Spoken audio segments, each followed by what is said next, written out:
going on? This is Quamon Fowler presenting to you the first lick, and this one is a lick that can go over a major chord, and it's a bebop style lick. So let me show you.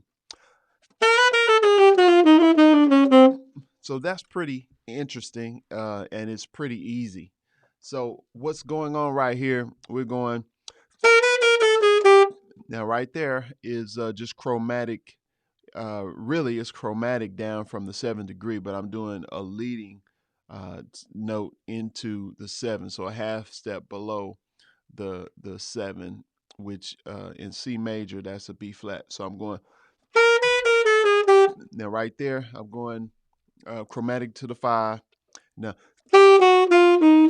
and that right there between the 5 and the 3 is chromatic, but it's also an enclosure.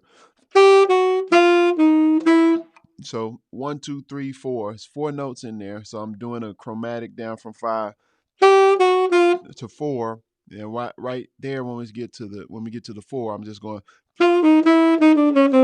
and doing a enclosure on the 3, and then chromatic down to 1. All right, so that is lick number 1.